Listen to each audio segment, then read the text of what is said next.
Hello everyone, welcome to this video.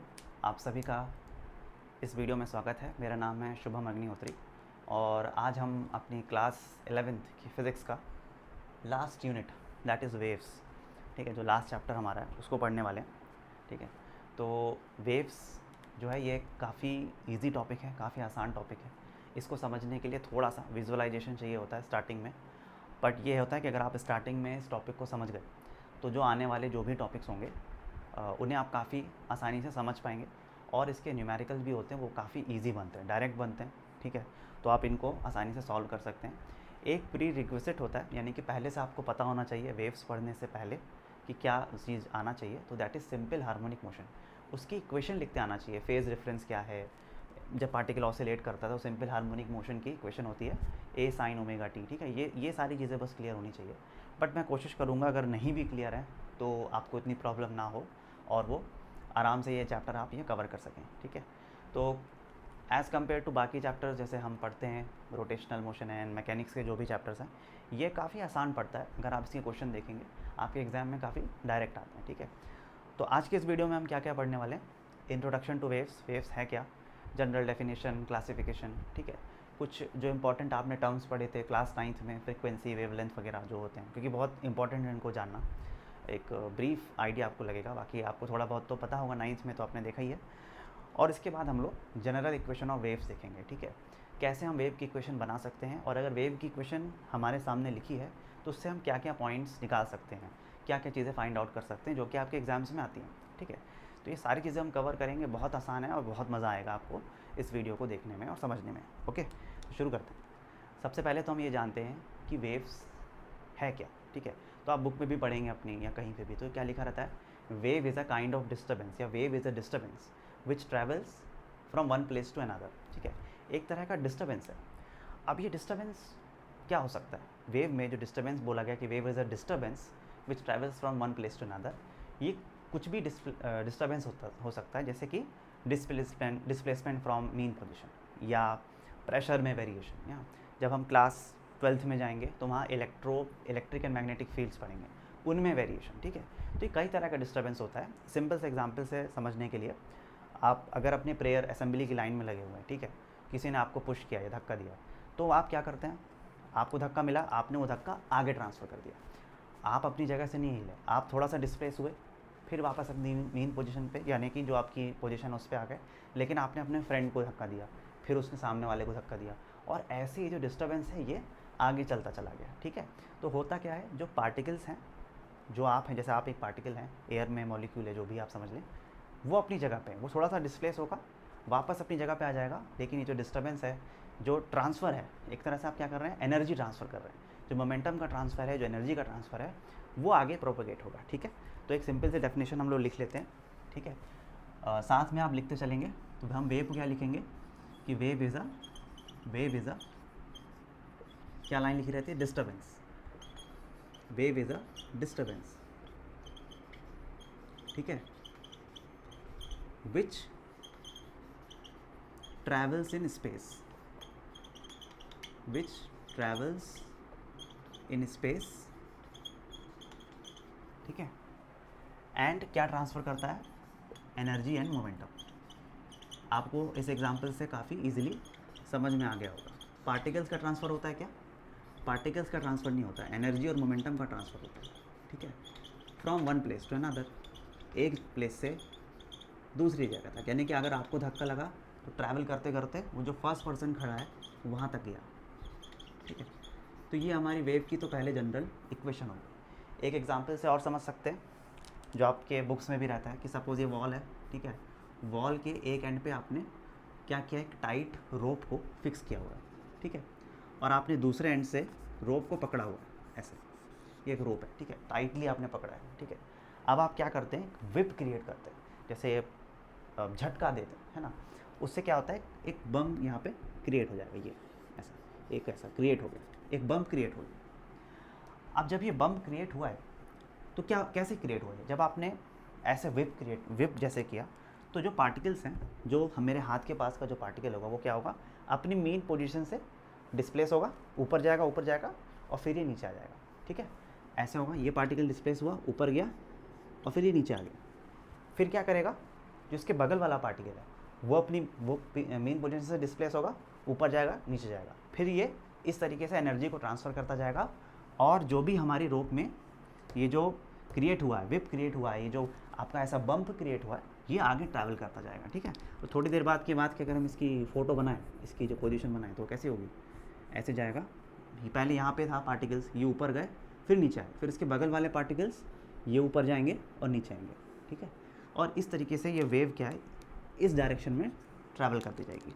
तो हम क्या देख रहे हैं, अब आपको क्या लग रहा है कि क्या पार्टिकल्स, जो पार्टिकल यहाँ पे था, जो मेरे हाथ के पास पार्टिकल था, क्या वो पहुँच गया क्या इधर? नहीं, वो तो सारा ऐसा हुआ कि वो ऊपर उठा और फिर वो नीचे आ गया, फिर इसके बगल वाला पार्टिकल ऊपर उठा नीचे आ गया। ठीक है, और इस तरीके से ये जो हमारा बम्प है ये आगे ट्रैवल करता चला जा रहा है। ठीक है, तो वेव क्या पार्टिकल का ट्रांसफ़र है? नहीं, पार्टिकल का ट्रांसफ़र नहीं है। किसका ट्रांसफ़र है? एनर्जी का ट्रांसफ़र है और मोमेंटम का ट्रांसफ़र है। तो ये एक इंपॉर्टेंट पॉइंट है, ऑब्जेक्टिव में एक बार आया भी हुआ है आपके एग्जाम में कि एनर्जी का ट्रांसफ़र हुआ, यस। क्या मोमेंटम का ट्रांसफ़र हुआ? Of course. आप एक, अगर आप यहाँ पे दीवार की जगह आप खुद खड़े हो जाइए और मैं ऐसे विप क्रिएट करूँगा, तो एक टाइट रोप है मेरे पास, ठीक है, तो आपको उधर भी क्या महसूस होगा कि कुछ आपको झटका सा महसूस होगा। क्यों महसूस होगा?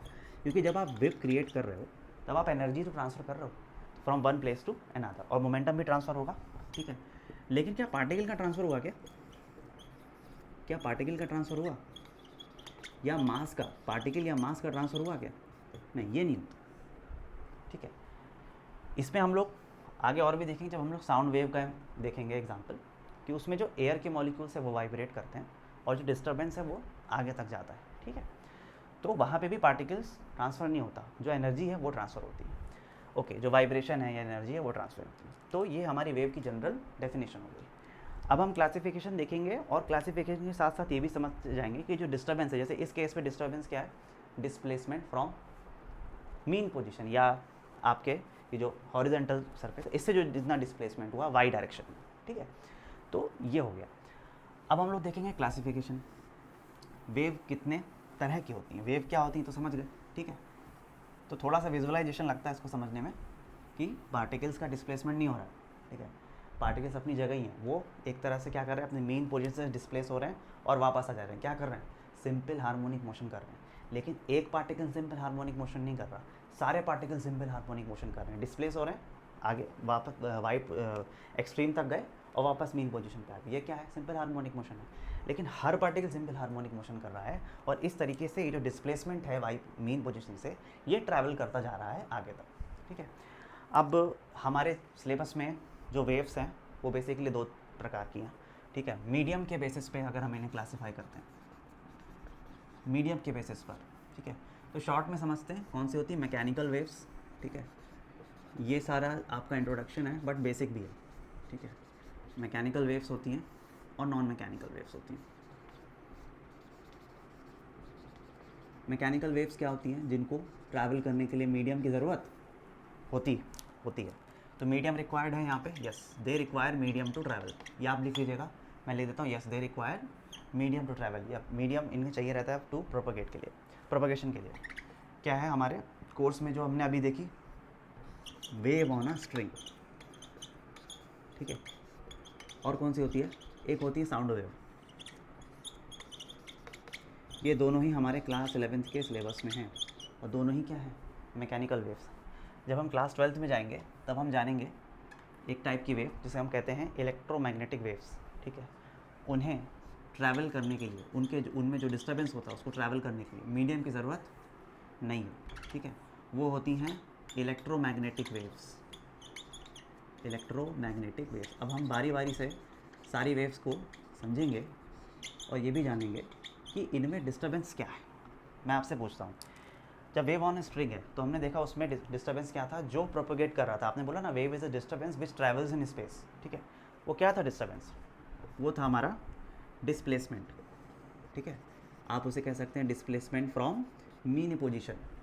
ठीक है, या डिस्प्लेसमेंट इन वाई डायरेक्शन, वो प्रोपोगेट कर रहा था। अब ये लिखा था साउंड वेव। ठीक है, देखिए साउंड वेव क्या होती है ना, कैसे ट्रैवल करती है साउंड वेव, कैसे प्रोपोगेट होती है। सपोज़ मैंने कोई वर्ड बोला, ठीक है, जब मैं कोई वर्ड बोल रहा हूँ, ठीक है, तो बिफोर मैं जब कुछ नहीं बोल रहा हूँ और मेरे सामने कोई स्टूडेंट बैठा है, ठीक है, तो क्या है जो हमारे बीच के जो एयर मॉलिक्यूल्स हैं, ठीक है, जो वो क्या है अपने रिलैक्स स्टेट में यूनिफॉर्म है, बिल्कुल उनके बीच का जो गैप है वो यूनिफॉर्म, ठीक है। जैसे मान लीजिए ये एयर मॉलिक्यूल्स बने हुए,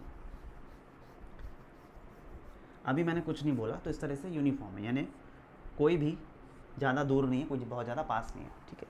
जैसे ही मैंने कुछ बोला, जैसे मैं कुछ बोलता हूँ तो मेरे जो माउथ के पास के जो एयर मॉलिक्यूल्स हैं वो कंप्रेस होंगे, क्योंकि उन पर प्रेशर पड़ेगा, ठीक है, तो वो कंप्रेस होंगे और वो कुछ पास पास आ जाएंगे, ऐसे ऐसे ऐसे हो जाएंगे। जब ये पास पास आ जाएंगे तो इनकी इस रीजन में जो प्रेशर है वो हाई होगा और जो डेंसिटी है वो भी क्या हो जाएगी, हाई हो जाएगी, ठीक है। फिर क्या होगा, हमारे जो बगल वाले पार्टिकल्स हैं, एयर के जो पार्टिकल्स हैं, अभी सिर्फ इनमें कंप्रेशन हुआ, लेकिन बगल वाले तो रिलैक्स बैठे हैं, ठीक है, इनको ये धक्का अब तक नहीं मिला, ठीक है। अब जब ये कंप्रेस है, पहले ऐसा था, अब ये कंप्रेस हो गया, अब जब ये वापस अपनी पोजीशन में आएंगे, ठीक है, वापस रिलैक्स होंगे, तो ये जो डिस्टर्बेंस है ये इन पार्टिकल्स को ट्रांसफ़र कर देंगे, अब ये कंप्रेस हो जाएंगे। फिर ये जब कंप्रेस हो जाएंगे और फिर रिलैक्स आएंगे तो ये अपने बाजू वालों को ट्रांसफ़र कर देंगे, फिर ये कंप्रेस हो जाएंगे, और ऐसे करते करते जो भी मैंने वर्ड्स बोले हैं वो आपके ईयर ड्रम्स तक पहुँचेंगे और आप अपने ब्रेन से इंटरप्रेट कर पाएंगे कि मैंने क्या कहा है, ठीक है। तो हमारे पास क्या रहता है, रीजन, एक रीजन जो होता है जिसमें प्रेशर हाई होता है, जिसमें डेंसिटी हाई होती है, उसे हम कहते हैं ये क्या है, कॉम्प्रेशन, ये कॉम्प्रेशन है।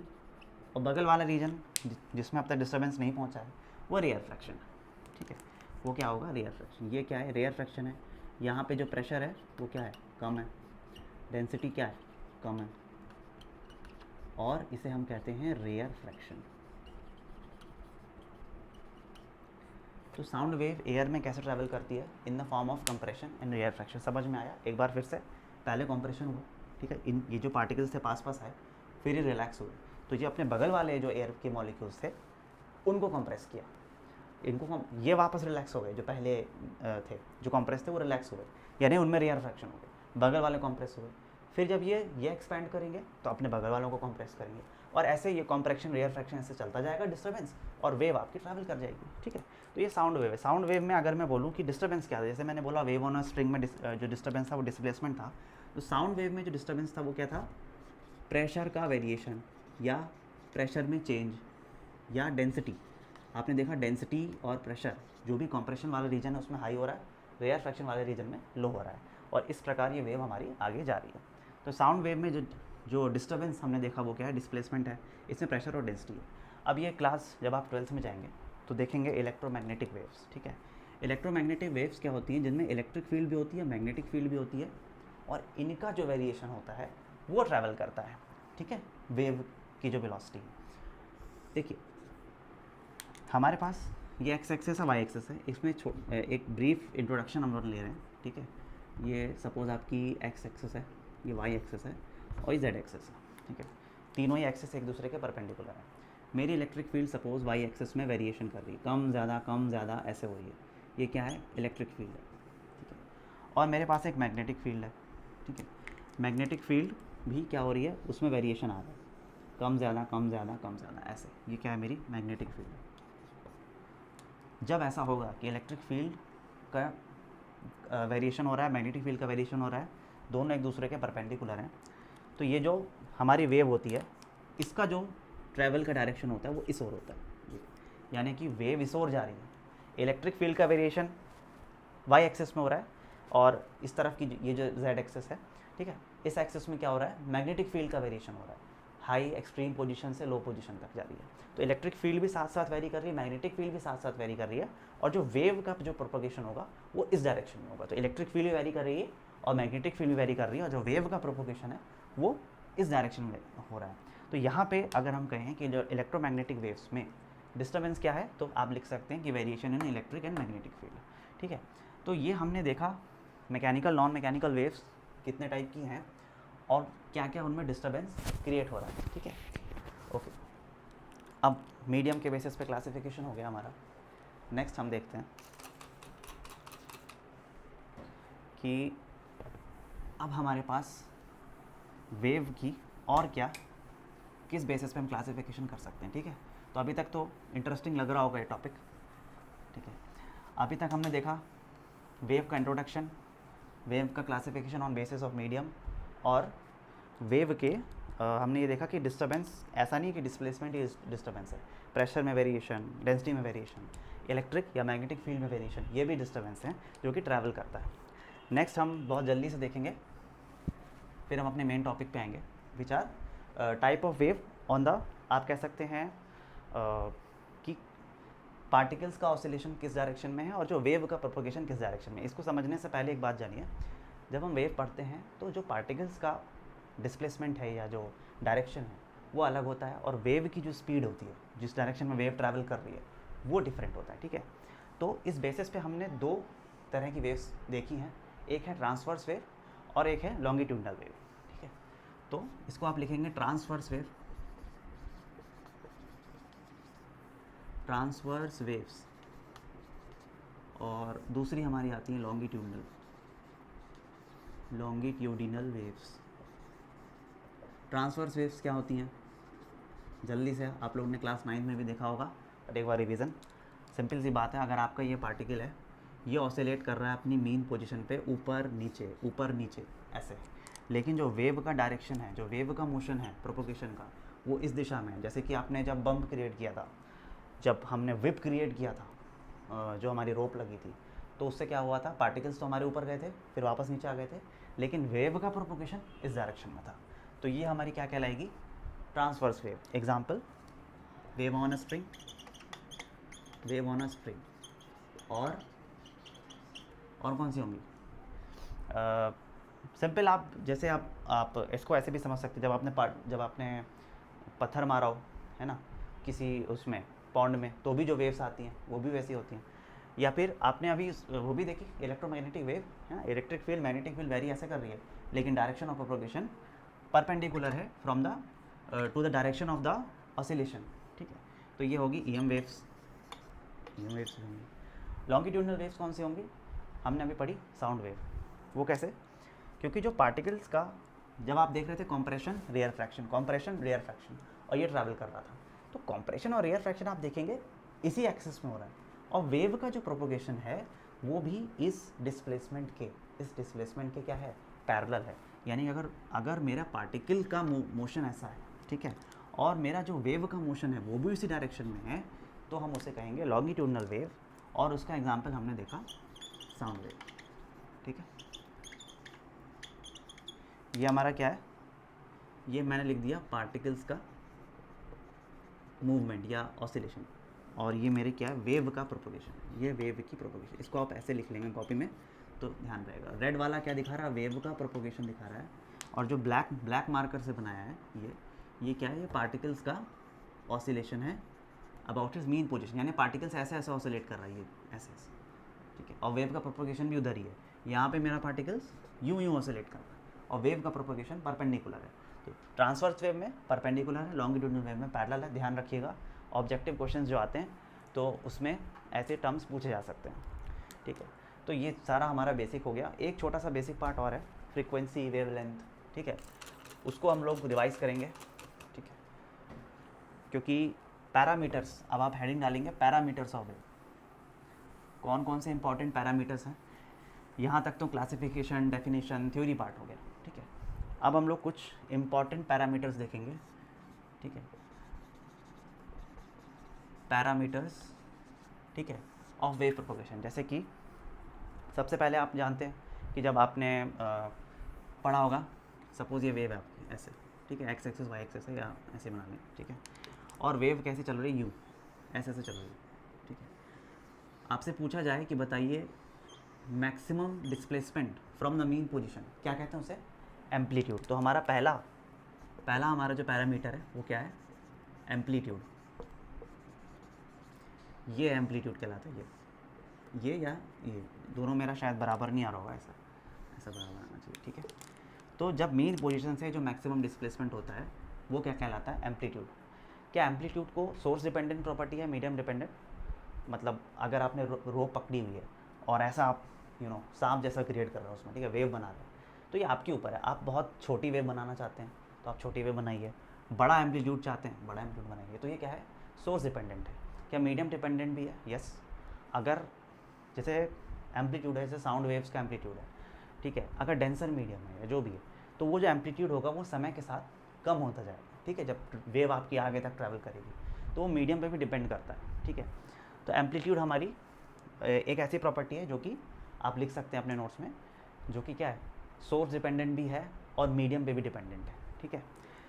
उसके बाद सेकंड प्रॉपर्टी ब्रीफ में हम लोग बहुत देख रहे हैं, क्योंकि क्लास 9th में आप लोग हल्का फुल्का आइडिया रखते हैं, फ्रीक्वेंसी, वेवलेंथ। अब इसी में मैं आपसे पूछूं वेवलेंथ क्या है, ठीक है, तो वेवलेंथ क्या होती है, ये क्या कहलाता है, हमारा क्रेस्ट कहलाता है। ये जो आप ये पॉजिटिव वाला ये जो आप देख रहे हैं, maximum displacement from the amplitude है, एक ये और एक ये, ठीक है। तो जो क्रेस्ट होता है, ये एक क्रेस्ट से दूसरे क्रेस्ट तक की जो दूरी है, ये क्या कहलाती है, वेवलेंथ। लैम्डा से डिनोट करते हैं, इसे हम कहते हैं वेवलेंथ। तो सेकेंड पैरामीटर है वो हमारा वेवलेंथ है, वो क्या है, वेवलेंथ, ठीक है। अब यहाँ से आप ध्यान से देखेंगे वेवलेंथ। सबसे पहले तो आप देखिए वेव को हम लोग कैसे समझते हैं। जैसे आपसे पूछा जाए कि टाइम पीरियड बताइए वेव का, ठीक है, टाइम पीरियड। तो टाइम पीरियड मतलब time period of oscillation. Oscillation मतलब पार्टिकल ने जब अपने उस मोशन को रिपीट किया है। सपोज आप यहाँ पे, ठीक है, तो अभी आपका पार्टिकल क्या है, ये आपका ये मीन पोजीशन है, ये एक्सट्रीम पोजीशन है। तो पार्टिकल आपका मीन पोजीशन से एक्सट्रीम पोजीशन की ओर जा रहा है, ठीक है। यही फोटो दोबारा कब बनेगी, क्या यहाँ पे बनी? अगर आपका फिर ऐसे ये वेव आपकी ऐसे कि यहाँ पे बनी? नहीं। क्यों? क्योंकि मीन पोजीशन से नेगेटिव एक्सट्रीम की ओर जा रहा है, नेगेटिव एक्सट्रीम की ओर। क्या यहाँ पे बनी? नहीं, क्योंकि नेगेटिव एक्सट्रीम से मीन पोजीशन की ओर जा रहा है। लेकिन अब आप यहाँ देखिए, यहाँ पे यहाँ जब आप देख रहे हैं तो अगेन ये जो पार्टिकल है ये अपनी मीन पोजीशन से पॉजिटिव एक्सट्रीम की ओर जा रहा है, ठीक है। तो हमारी जो एक जो वेवलेंथ है, चाहे वो आप एक यहाँ इस पॉइंट से इस पॉइंट तक ले लीजिए, ये वेवलेंथ, ये आप देखिए सेम टू सेम वेवलेंथ, इस पॉइंट से इस पॉइंट तक ले लीजिए, इसको भी आप वेवलेंथ कह सकते हैं, ठीक है।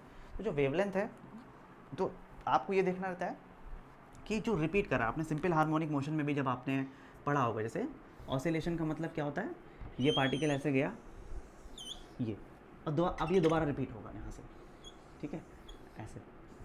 तो ये आपकी एक वेव कहला रही है, ये आपकी वेव है यहाँ से यहाँ तक, ठीक है। ये आपका वेवलेंथ है। आप इसको ऐसे भी कह सकते हैं, देखिए ये पार्टिकल है, मैंने यहाँ से ओरिजिन ले लिया, ये पार्टिकल ऐसे गया, अब दोबारा ये पोजीशन कब आएगी, इस पॉइंट पे आएगी, ठीक है। तो आपने यहाँ से यहाँ तक वेवलेंथ ले ली, ठीक है। जिसको वेवलेंथ यहाँ से यहाँ तक लेनी, वो यहाँ से यहाँ तक ले लेगा, ये, क्योंकि एक ऑसिलेशन, एक वेव की जो लंबाई है, आप ऐसा समझ लें, उसे हम वेवलेंथ कह रहे हैं, ठीक है। जो टाइम हमें लग रहा है इस वेव को कंप्लीट होने में, जितना टाइम लगा उसे हम क्या कहते हैं, टाइम पीरियड। तो हमारा थर्ड पैरामीटर है टाइम पीरियड। टाइम पीरियड क्या है, ये हमारा कितना टाइम हमें लगा, टी टाइम सपोज हमें लगा, टी टाइम मान लो ये 2 सेकेंड है या 1 सेकेंड है, तो हम कहेंगे एक वेव को, एक ऑसिलेशन को कंप्लीट होने में कितना समय लगा, वो हमारा टाइम पीरियड है, ठीक है। उसके बाद हमारा जो फोर्थ हमारे पास टाइम पीरियड है, आपने सुना होगा फ्रीक्वेंसी, ठीक है। ये 9th की चीज़ें कुछ याद आ रही होंगी आपको, ठीक है। और फ्रीक्वेंसी को हम लोग क्या लिखते थे, 1 अपॉन टाइम पीरियड, इसकी यूनिट क्या होती थी, हर्ट्स। अब आप देखिए फ्रीक्वेंसी है या स्पीड ऑफ वेव है, ये लोग देखते हैं। सपोज आपकी फ्रीक्वेंसी का मतलब है नंबर ऑफ ऑसिलेशंस, ठीक है, पर सेकेंड, या एक टाइम पीरियड में आपके कितने ऑसिलेशन हुए, आप ऐसे समझ लें, ठीक है। अभी आपको कितने ऑसिलेशन दिख रहे हैं यहाँ से यहाँ तक, इसको अभी हम हटा दें, ठीक है। ये एक ऑसिलेशन हुआ हमारा, इसको ओरिजिन लिया हमने, ये ऐसे गए, ये ऑसिलेशन, ठीक है। इसके बाद ये वेव रिपीट कर रही है अपने आप को, ठीक है। तो हम कहें कि नहीं ये एक टाइम पीरियड है। तो हम कहें कि भाई एक टाइम पीरियड में कितनी वेव है, आप कहोगे ये मान लीजिए आपके 1 सेकेंड है, ठीक है। तो आप कहेंगे यार 1 सेकेंड है ये टाइम पीरियड, इस वेव का टाइम पीरियड 1 सेकेंड है, इसमें इस 1 सेकेंड में हमारे पास 1 वेव, तो फ्रीक्वेंसी कितनी हो जाएगी, 1। मुझे कहा कि नहीं मुझे फ्रीक्वेंसी बढ़ानी है, ठीक है, मुझे डबल फ्रीक्वेंसी चाहिए, मतलब इस ही टाइम में मेरे ऑसिलेशंस कितने हो जाए, 2, है ना। 2 ऑसिलेशंस कैसे होंगे, एक ऑसिलेशन ऐसा होगा, दूसरा ऑसिलेशन ऐसा। अब आप बताइए सेम टाइम पीरियड में, सेम 1 सेकेंड में कितनी वेव मिल रही हैं, एक वेव यहाँ तक मिली, दूसरी वेव यहाँ तक मिली, यानी नंबर ऑफ ऑसिलेशंस कितने हो गए, 2। तो जो फ्रीक्वेंसी है, ठीक है, तो 2 हमारे पास एक ही टाइम पीरियड में हमारी 2 वेव मिल रही हैं, तो फ्रीक्वेंसी आप हमेशा कैसे निकाल पाएंगे, 1 अपॉन टाइम पीरियड आप 1 अपॉन टाइम पीरियड करेंगे तो आपको नंबर ऑफ ऑसिलेशंस पर सेकेंड मिल जाएंगे, ठीक है। अब हमारी फोर्थ हमारा जो पैरामीटर होता है वो होता है स्पीड ऑफ वेव, ठीक है। तो आप जैसे देख रहे हैं कि ये हमारी वेवलेंथ है, पूरी हमने वेवलेंथ है, ठीक है, लैम्डा। ये जो लैम्डा डिस्टेंस हमने कितने समय में ट्रैवल किया, t सेकंड में, तो स्पीड कितनी हो जाएगी, स्पीड जिसको हम v से डिनोट करते हैं, v, वो होगी लैम्डा अपॉन टी, ठीक है। और 1/t क्या होता है, फ्रीक्वेंसी, तो लैम्डा इंटू फ्रीक्वेंसी, ठीक है। यानी कि हम देख सकते हैं कि जो वेव की स्पीड होती है वो क्या होती है, वेवलेंथ इंटू फ्रीक्वेंसी। ये बहुत इंपॉर्टेंट रिलेशन है, ठीक है। और आप ऐसे भी देख सकते हैं कि अगर हम फ्रीक्वेंसी बढ़ा रहे हैं तो वेवलेंथ क्या हो रही है, कम हो रही है। देखिए आपने फ्रीक्वेंसी बढ़ाई, वेवलेंथ पहले हमारी इतनी थी, अब कितनी हो गई, आधी वेवलेंथ, λ/2, यानी कि अगर हमने फ्रीक्वेंसी को ट्वाइस इंक्रीज़ किया तो मेरी वेवलेंथ कम हो गई। तो ये हमारे बेसिक टर्म्स हैं। और आपने सिंपल हार्मोनिक मोशन में भी एक और टर्म पढ़ा होगा which is angular frequency, omega. कैसे डिनोट करते थे, 2π/t, 2π/t, 2π/t मतलब हम ये एक्सेस बना रहे हैं ना, इस एक्सेस को हम टाइम के टर्म्स में भी लिख सकते हैं, यहाँ t भी लिख सकते हैं, या फिर एंगल के टर्म्स में भी लिख सकते हैं। एंगल लेके 0 पाई है ना, 2π, आपने सिंपल हार्मोनिक मोशन में देखा होगा। तो फेज़र का कॉन्सेप्ट पढ़ा होगा वहाँ पे हमने लिखा था एंगुलर फ्रीक्वेंसी, ठीक है। तो ये तो आप सब जानते थे, वेवलेंथ, टाइम पीरियड, फ्रीक्वेंसी और स्पीड ऑफ वेव क्या होती है ये भी आप जानते थे। लेकिन ये एंगुलर फ्रीक्वेंसी आपने क्लास 11th में आके जाना है, ठीक है। जब आप सर्कुलर मोशन पढ़े तभी भी आप जाने होंगे, ठीक है। तो ये सारे हमारे बेसिक टर्म हो गए, ठीक है। अब हम आते हैं अपने मेन हमारा जो मोस्ट इम्पॉर्टेंट टॉपिक है, ठीक है, उस पर, that is general equation of wave, ठीक है। हेडिंग डालिए और इसे इम्पॉर्टेंट भी लिखिएगा, which is general equations of wave, general equation of wave की जनरल इक्वेशन बहुत इम्पॉर्टेंट है, ठीक है। तो वेव की जो जनरल इक्वेशन है उसको ये समझना हमें है कि हम जो वेव पढ़ रहे हैं, ठीक है, ऐसे वेव है, ये किन चीज़ों पे डिपेंड कर रही है। जैसे मान लीजिए आपने एक वेव बनाई, ठीक है, तो सपोज़ आपने एक स्प्रिंग हमारे पास है जो एक एंड से कनेक्टेड है और उसमें मैं ऐसे वेव बना रहा हूँ, ठीक है। तो कई सारी वेव्स बन रही हैं, ठीक है, यानी आपको ऐसे वेव वैसे ट्रैवल करते हुए लगेगी, है ना।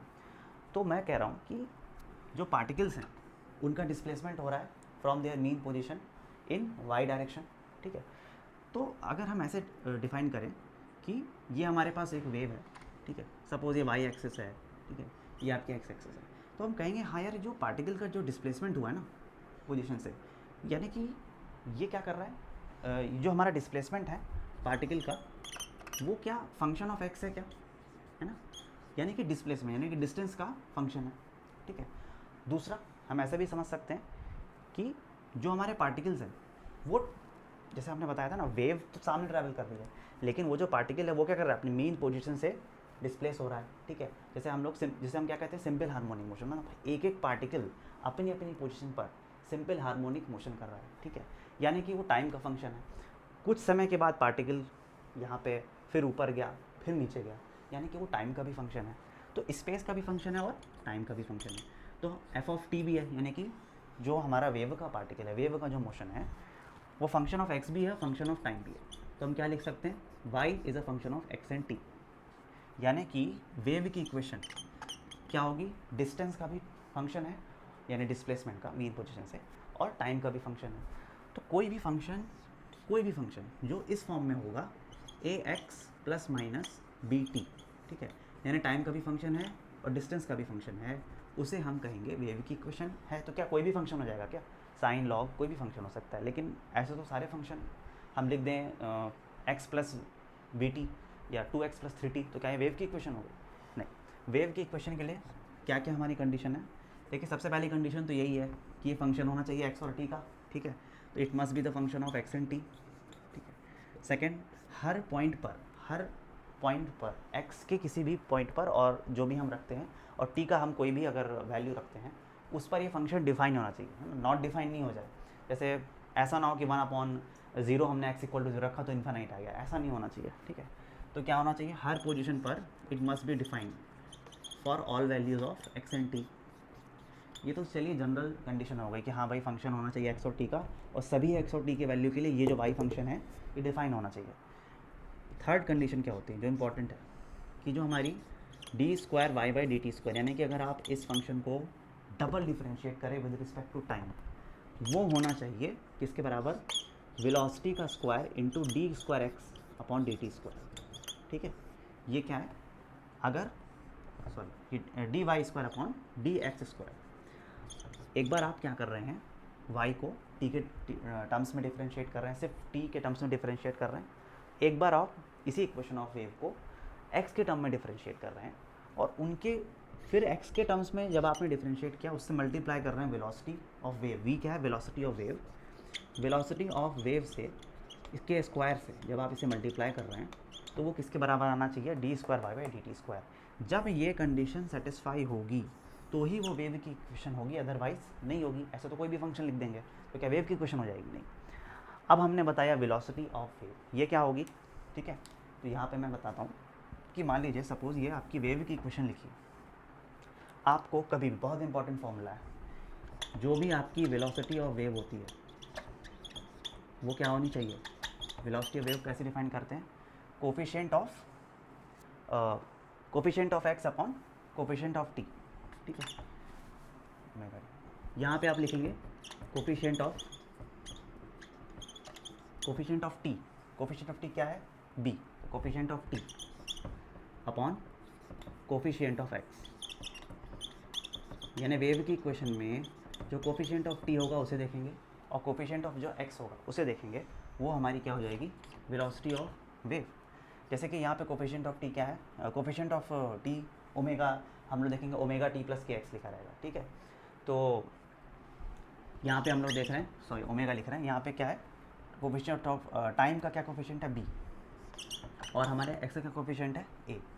ये हमारी वेव की वेलोसिटी है। ठीक है, हम लोग जब आगे देखेंगे तो जनरली इक्वेशन होती है omega x, omega T plus के एक्स। ठीक है, तो ओमेगा अपॉन के अपन लिखेंगे, देखेंगे आगे देखेंगे। ठीक, एग्जाम्पल हम एक कर लेते हैं। सपोज आपने f x is equal to आपको लिखा हुआ है, ठीक है, कोई भी इक्वेशन लिखी हुई है, मान लीजिए लिखी हुई है sine of 2x minus 3t, और आपसे पूछ लिया वेलोसिटी क्या है वेव की, तो आप सिंपली कहेंगे भाई कोफिशिएंट ऑफ t 3, ठीक है, upon coefficient of x without sine आप रख देंगे और आपका आंसर आ जाएगा 1.5 मीटर पर सेकेंड।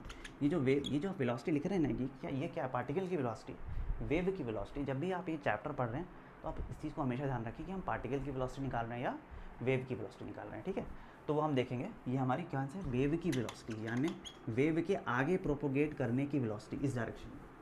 ठीक है, तो ये हमारा पोर्शन हो गया। ठीक है, जनरल इक्वेशन ऑफ वेव हम लोग देख रहे हैं। ठीक है, अब हम डिराइव कर रहे हैं भाई जनरल इक्वेशन ऑफ वेव। ठीक है, बस इसके बाद हम क्वेश्चंस देखने वाले हैं, बहुत छोटे छोटे इंपॉर्टेंट क्वेश्चन है।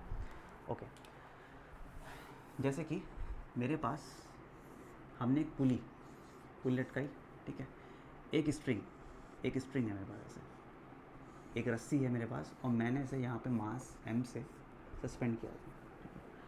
क्या हो रहा है इस मास m की वजह से, इस पूरी रोप में टेंशन क्रिएट हो रहा है। याद रखिएगा, जब भी आपको वेव ऑन अ स्ट्रिंग, आप चाहते हैं कि वेव प्रोपोगेट हो तो उस रोप में टेंशन होना बहुत ज़रूरी है। जैसे हमने टाइटली रोप को पकड़ा था तो ही हमारी वेव प्रोपोगेट, ढीली रस्सी में वेव प्रोपोगेट नहीं होगी। ठीक है, फिर हमने क्या किया, यहाँ से हमने वेव को पकड़ा था और हमने एक विप क्रिएट किया, जिसकी वजह से यहाँ पर एक ऐसा बम्प क्रिएट होता है जो आगे ट्रैवल करता है। ठीक है, अच्छा इससे पहले जनरल एक डिस्कशन है। ठीक है, जनरल डिस्कशन हमारा, मान लीजिए सपोज़ आपके पास एक ग्राफ है ऐसा। ठीक है, ये ग्राफ है, ये मैथ्स में आपने पढ़ा होगा, ये y है, ये x है। ठीक है, तो आप इसे, इसकी इक्वेशन क्या लिखते हैं, y is equal to x.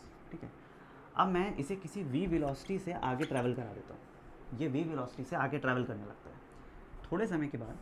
ठीक है, ये ऐसा, ये x एक्सेस है, थोड़े समय के बाद ये जो ग्राफ है ये इसकी पोजीशन कुछ ऐसे हो जाती है ऐसे। ठीक है, तो मैं बोला अब इसकी इक्वेशन क्या होगी, तो आप क्या कहेंगे कि सर टाइम t में, किसी टाइम t में, ठीक है, कि v वेलोसिटी से ट्रैवल किया, तो अब उसकी जो नई पोजीशन क्या होगी, आप लिख सकते हैं y is equal to, transformation पढ़ा होगा मैथ्स में, x माइनस वी टी। ठीक है, ये इस ग्राफ की इक्वेशन होगी। मतलब पहले आपने देखो, पहले ओरिजिन क्या था, ये था y is equal to x. ठीक है, अब ओरिजिन क्या है, ये यहाँ पे क्या है, x is equal to v t. ये कौन सा पोजीशन हो गया, x is equal to v t. अगर वी वेलोसिटी से टी टाइम में इसने ट्रैवल किया है तो कितना डिस्टेंस ट्रैवल किया है, आप कहेंगे वी टी डिस्टेंस, ठीक है। तब आप इसकी इक्वेशन कैसे लिखेंगे, एक्स माइनस वी टी।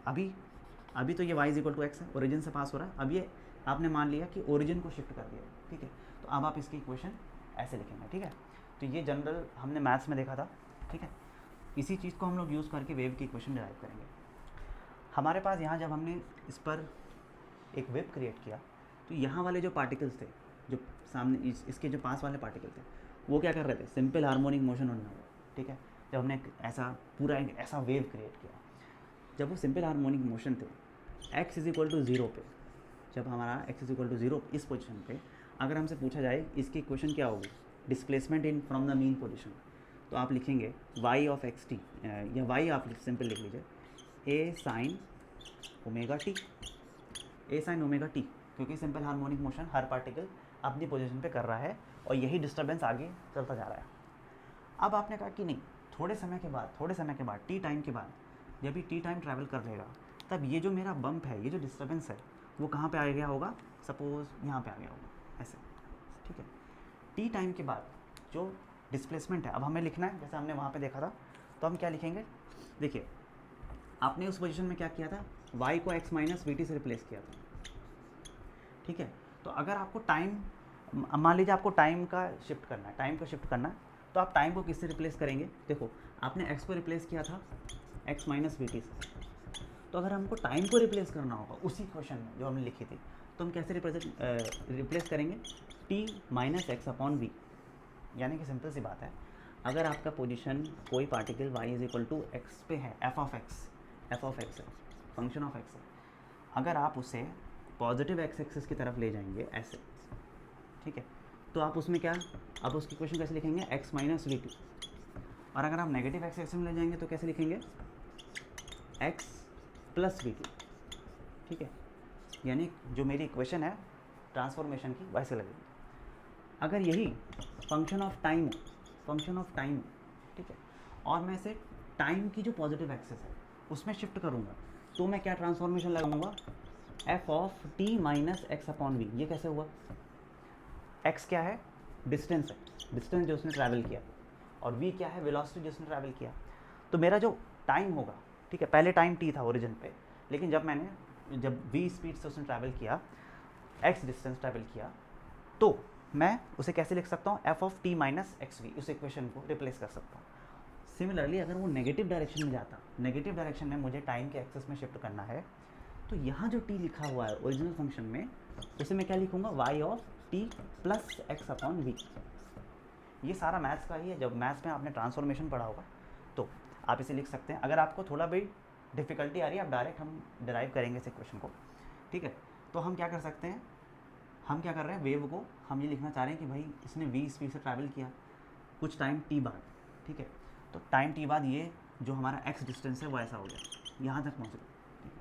अब हमें लिखना है, हमको टाइम को रिप्लेस करना है, तो हम y को क्या लिखेंगे, y is equal to a sine omega. अब हम कौन सा डिस्प्लेसमेंट लगाएंगे, देखिए इस तरफ पॉजिटिव एक्स एक्सिस में डिस्प्लेसमेंट हुआ है, तो y is equal to a sine omega t minus x upon v, ऐसे लिखेंगे।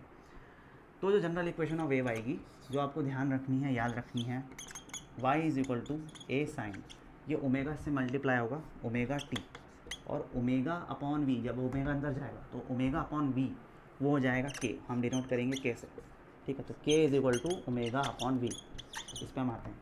तो हमारी जनरल इक्वेशन क्या होगी, y is equal to a sine omega t minus k x. ये हमारी वेव की जनरल इक्वेशन है, जो कि बहुत बहुत इंपॉर्टेंट है, ठीक है। अगर आपको ये ट्रांसफॉर्मेशन समझ में नहीं भी आ रहा है, आप सिंपली याद रखिए, जब भी हमें t में आगे शिफ्ट करना है तो हम t को, टाइम को किससे रिप्लेस कर देंगे, x अपॉन v। x क्या है, डिस्टेंस है, v वेलोसिटी है, ठीक है। तो सिंपली ये भी क्या, टाइम ही है ना, कि x डिस्टेंस v वेलोसिटी से ट्रैवल किया तो कितना टाइम बाद, है ना, तो वहाँ तक पहुँचेगा, तो t minus x upon v. हम नेगेटिव में जाएंगे तो t plus x upon v से रिप्लेस करेंगे, वही हमने ट्रांसफॉर्मेशन लगा के वेव की इक्वेशन को डिराइव किया है। ये जो k है ना, k, ये क्या कहलाता है, हमारा वेव नंबर, ठीक है।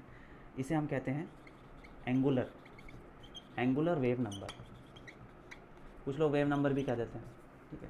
और ओमेगा क्या है, ये हमारी एंगुलर फ्रीक्वेंसी है, और v क्या है, वेलोसिटी ऑफ वेव है, वेव, ठीक है। तो आप याद रखिए ऐसे, omega is equal to k we, मैं तो ऐसे याद रखता था, omega is equal to k we, where we क्या है, वेव की वेलोसिटी, और ओमेगा क्या है, एंगुलर वेलोसिटी। ये बहुत इंपॉर्टेंट फार्मूला है।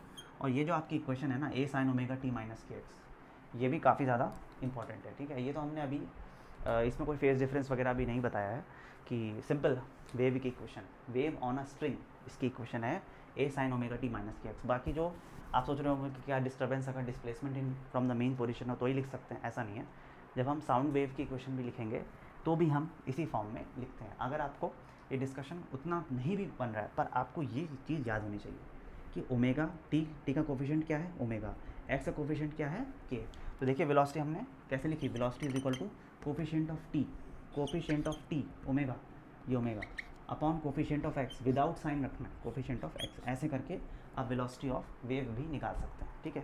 तो पहले हम क्या करते हैं, इस बार एक एग्जांपल देखते हैं, ठीक है, ताकि आपको क्लियर हो जाए कि क्वेश्चंस कैसे आने हैं, ठीक है। ये हमारे पास बहुत ज़्यादा इम्पॉर्टेंट डिस्कशन है वेव का, ठीक है।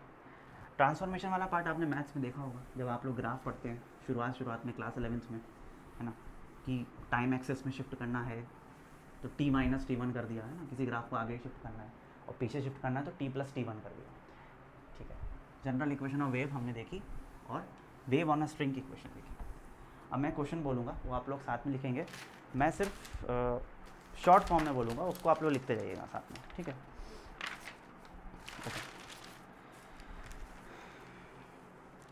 आपको इक्वेशन ऑफ वेव दी है, y of x of t क्या दी हुई है, 0.350, ठीक है, sine of 10 pi t minus 3 pi x, ऐसे क्वेश्चन आएंगे, प्लस π/4 आपसे पूछा है, ठीक है।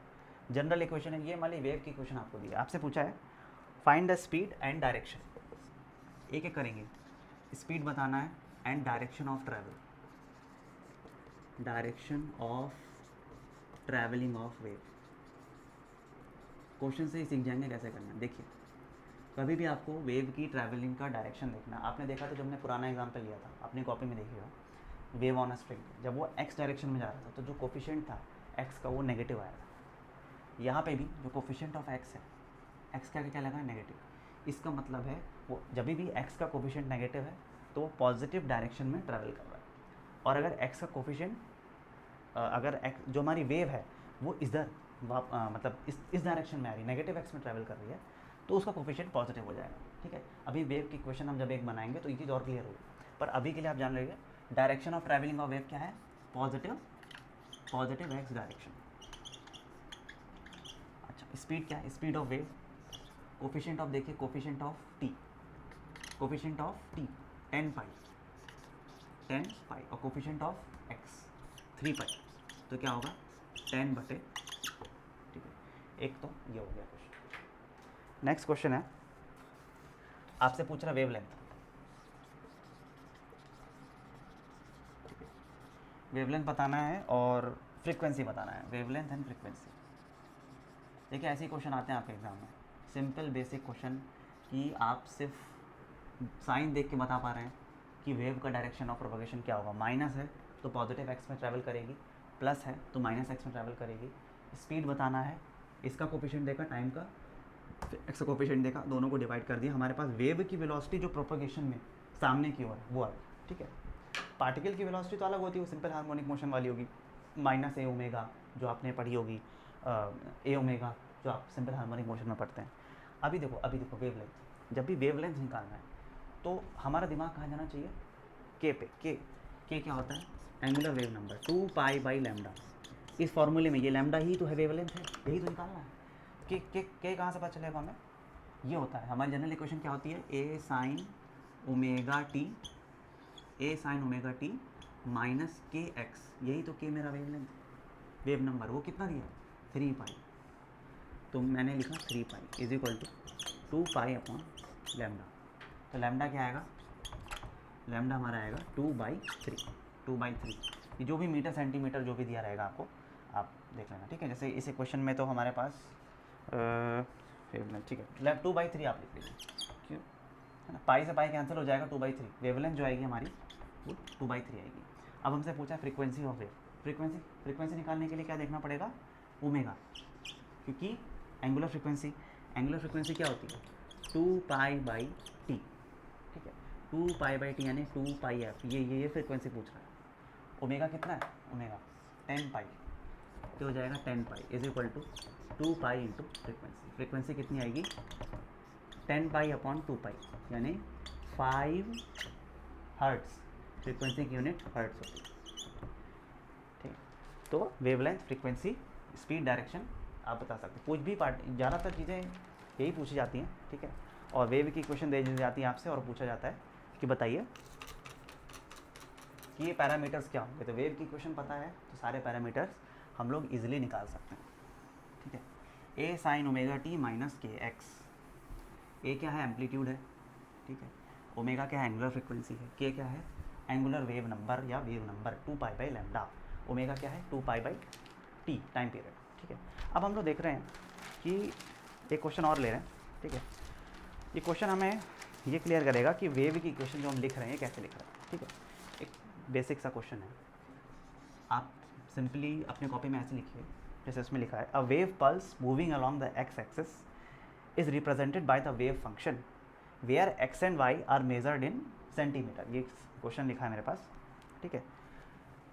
अरे आपको सिर्फ एक वेव फंक्शन दिया है, वो कुछ इस तरह से दिया है, 2/x - 3t स्क्वायर, ठीक है, 3t का होल स्क्वायर प्लस 1 ऐसे दिया हुआ है, ठीक है। आपसे क्या पूछ रहा है, in which direction the wave is travelling, आपको डायरेक्शन बताना है, डायरेक्शन ऑफ वेव, ठीक है, प्रोपागेशन या वेव किस डायरेक्शन में ट्रैवल कर रही है वो बताना है। और दूसरा क्या बताना है, स्पीड बताना है, स्पीड। और क्या, find the speed of the wave, find the speed of wave. अब देखिए, अब ये तो आप कहेंगे सर ये कैसा फंक्शन, ठीक है। देखिए फंक्शन को जरूरी नहीं कि साइन ओमेगा टी माइनस के, क्योंकि वो तो हमारी वेव ऑन स्ट्रिंग थी, ऐसे भी हो सकती है। और हमने क्या बताया कि जो d²/dt² is equal to v² multiplied by double differentiation with respect to x, d²/dx², उस सिचुएशन को, उस कंडीशन को अगर वो फुलफिल करती है तो वेव होगी। ये भी वेव की क्वेश्चन है। अब मुझे देखना है यार डायरेक्शन ऑफ वेव प्रोपगेशन, ठीक है। तो आप कहेंगे कि सर कैसे करें, देखिए जब भी कोई भी इस तरह का हो ना, तो आप ना ऐसा देखा करिए कि x/t निकाला करिए, ठीक है। x/t निकालें, जैसे मान लीजिए x - 3t का स्क्वायर है, इसको आप जीरो करिए, ठीक है। आप इतने इस टर्म को जीरो कीजिए, ये जो लिखा हुआ है, तो आप क्या कहेंगे, x - 3t का होल स्क्वायर क्या है, 0 के बराबर है। तो x is equal to x - 3t is equal to 0 है। तो x/t क्या आया, x/t आया 3।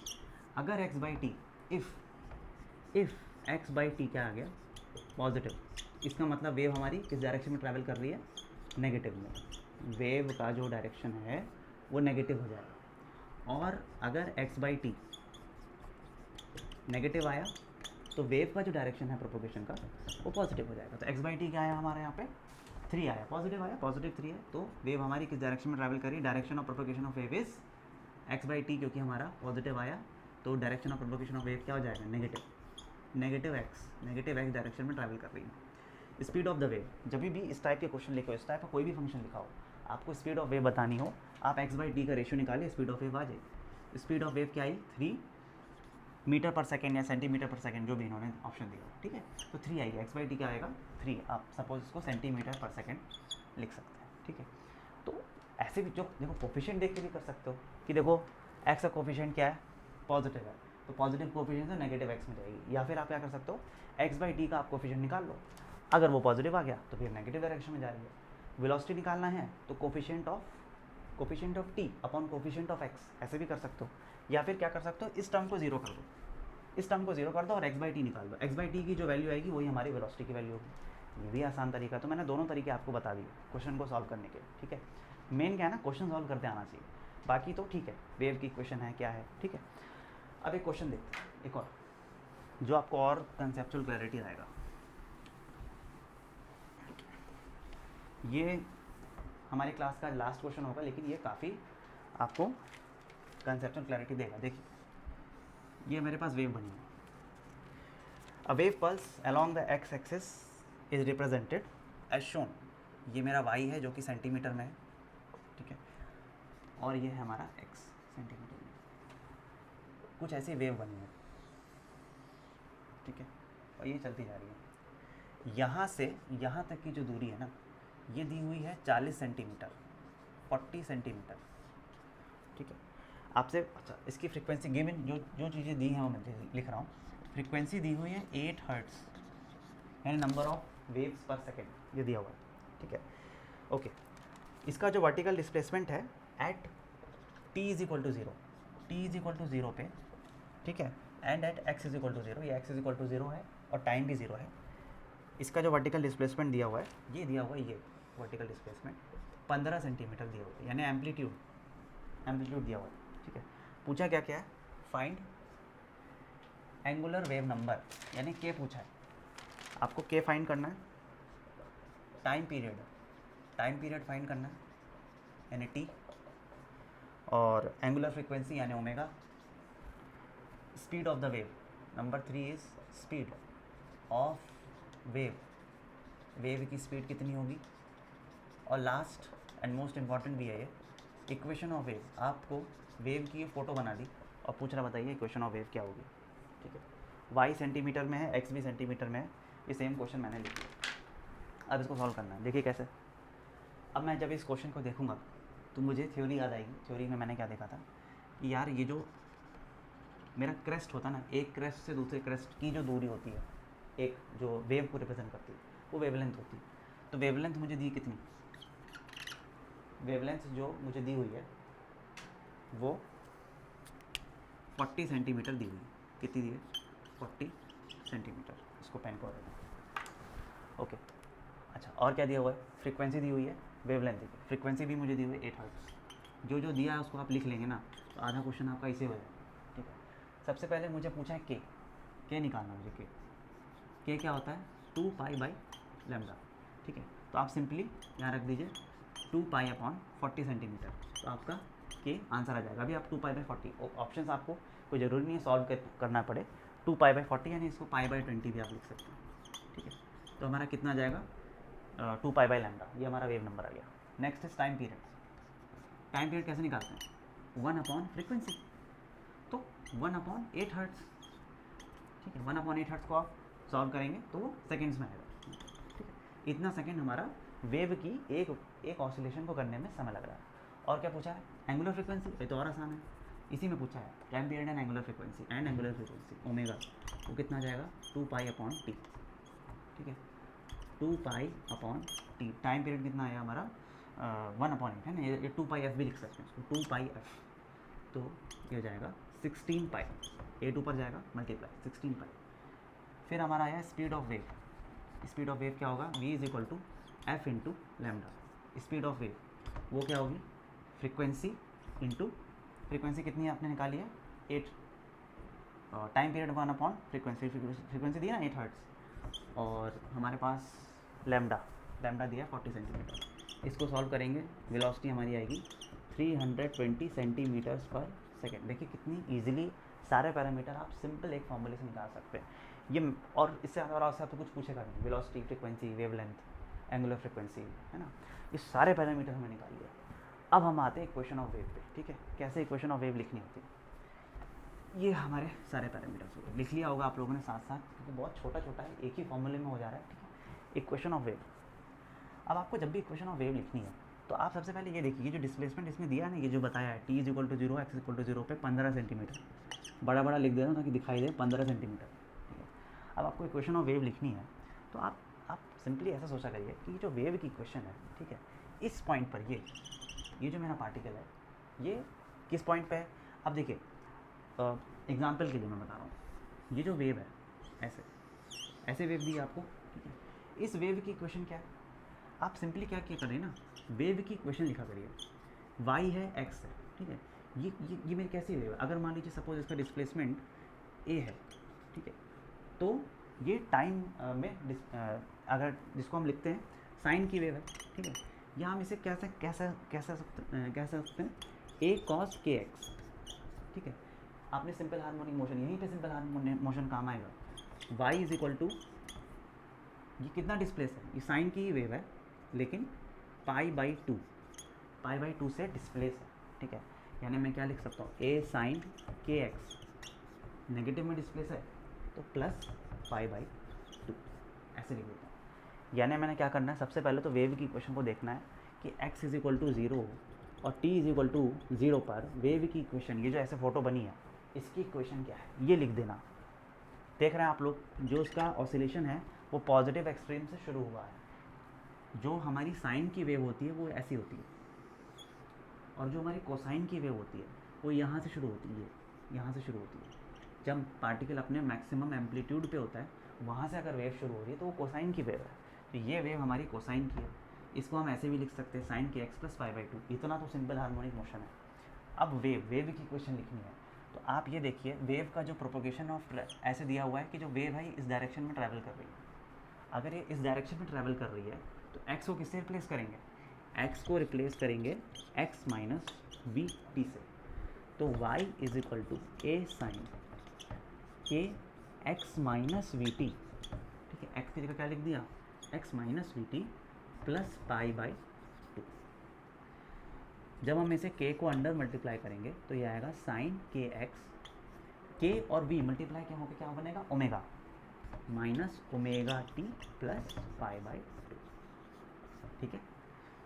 तो ये हमारी वेव की इक्वेशन आएगी ऐसे, ठीक है। अगर आपको यहाँ पे y की जगह t दिया होता, मान लीजिए y और t दे देता, तो आप क्या करते, y is equal to a cos k t रखते, के टी लिखते।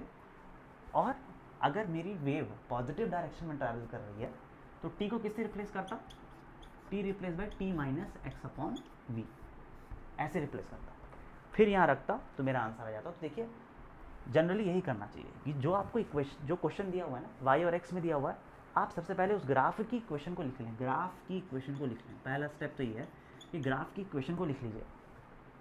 लिखने के बाद यदि वेव पॉजिटिव एक्स में ट्रैवल कर रही है तो x को रिप्लेस करिए x माइनस वी टी से। और अगर नेगेटिव डायरेक्शन में ट्रैवल कर रही होती ना, यही इसी क्वेश्चन में अगर ऐसे दिया होता कि वेव ऐसे जा रही है इस डायरेक्शन में, तो मैं क्या लिखता, तो मैं x को x प्लस वी टी से रिप्लेस कर देता, x प्लस वी टी से रिप्लेस कर देता। यहाँ पे मैं x प्लस वी टी कर देता, यहाँ पे प्लस आ जाता, ठीक है। तो आप देख भी सकते हैं कि जब x प्लस वी टी यहाँ पे आ जाता, ठीक है। तो पर अभी ये सिंपल, क्योंकि क्वेश्चन आपका है, आपको ऐसे ही नोट करना चाहिए कॉपी में, है ना, के एक्स माइनस ओमेगा टी, क्योंकि वहाँ इस डायरेक्शन में ट्रैवल कर रही है तो मैंने x को x माइनस वी टी से रिप्लेस किया। तो जो वेव के फॉर्मेशन के क्वेश्चन है ये तो आपको दिखेंगे, जेईई एडवांस में भी दिखेंगे, एक आध तो मेंस में है, बट इतना नहीं है। मेन आपको जो पैरामीटर निकालने वाला चीज़ आती है ना वो इंपॉर्टेंट होती है, ठीक है। तो पैरामीटर निकालने वाली चीज़ तो बहुत आसान है, फॉर्मूला बेस्ड है। वेव की इक्वेशन को लिखना हो तो ऐसे लिख सकते हैं। अब अगले क्लास में हम लोग और एग्जांपल्स को देखेंगे वेव की इक्वेशन को लिखने के, क्योंकि इसकी प्रैक्टिस करनी पड़ती है कि जब y और t में ग्राफ दिया हो तब हम वेव की इक्वेशन और वेव कैसे लिखेंगे। मैंने एक ब्रीफ आइडिया दे दिया आपको, तब आप ग्राफ की इक्वेशन लिखिएगा। जैसे यहाँ x की लिखी ना, a cos के t, ठीक है। टाइम को किससे रिप्लेस कर देंगे, t minus x upon v, अगर इस डायरेक्शन में वेव जा रही है, और अगर नेगेटिव x में जा रही होगी तो t plus x by v, ठीक है। और आपको पता है कि ओमेगा इज इक्वल टू क्या है, के वी, ठीक है। तो ये अगर हमें इतना आइडिया है ना कि हम सारे पैरामीटर्स निकाल पा रहे हैं और इक्वेशन ऑफ वेव को भी लिख पा रहे हैं, तो आप समझ लीजिए बेसिक्स आपका काफ़ी हद तक आपके कंट्रोल में है, और जो भी एग्ज़ाम के क्वेश्चन आएंगे आप उसे डेफिनेटली पूरा कर पाएंगे, ठीक है। तो आज का डिस्कशन काफ़ी फ्रूटफुल रहा। हमने क्या क्या देखा, डेफिनेशन, क्लासिफिकेशन, फिर जो हमने क्लास 9 में फ्रीक्वेंसी, वेवलेंथ, ये सारे टर्म्स, उनकी डेफिनेशन, फिर जनरल इक्वेशन ऑफ वेव, कैसे वेव की इक्वेशन बनी, वेव ऑन अ स्ट्रिंग की क्या इक्वेशन है, ए sine k x minus omega T general equation है, और ये सारे पैरामीटर चाहे फ्रीक्वेंसी, टाइम पीरियड, वेवलेंथ, इनको हम कैसे निकाल सकते हैं, वेव नंबर, एंगुलर फ्रीक्वेंसी, अगर हमें वेव की इक्वेशन दी है। साथ ही साथ हमने ये भी देखा कि वेव की इक्वेशन को फॉर्म कैसे कर सकते हैं with the help of graph, अगर ग्राफ दिया हो तो, और पॉजिटिव एक्स में कब ट्रैवल कर रही है कोफिशिएंट देख के भी बता सकते हैं, या एक्स अपॉन टी का रेशियो देख के भी बता सकते हैं कि पॉजिटिव एक्स में जा रही है कि माइनस एक्स में जा रही है। और velocity omega is equal to k v max, ये तो सबसे इंपॉर्टेंट रिलेशन है जो आज हमने आज की क्लास में पढ़ा, ठीक है। तो ये सारा डिस्कशन हुआ। नेक्स्ट क्लास में हम इक्वेशन ऑफ वेव के और एग्जांपल भी ले सकते हैं, और फॉर्मेशन के बेसिक तो हो गया। इसके बाद हमारी पार्टिकल की जो वेव की वेलोसिटी होगी, नेक्स्ट टॉपिक ही आएगा, वो भी बहुत इंटरेस्टिंग टॉपिक है। तो आई होप आपको मेरा वीडियो अच्छा लगा होगा। So thank you so much. ये सारी चीज़ों को रिवाइज़ कीजिए और इतना अगर आप कर लेते हैं तो आप देखेंगे PYQ आपसे काफ़ी सारे इक्वेशन और वेव से जो आते हैं वो सॉल्व हो जाएंगे। Okay, so thank you so much.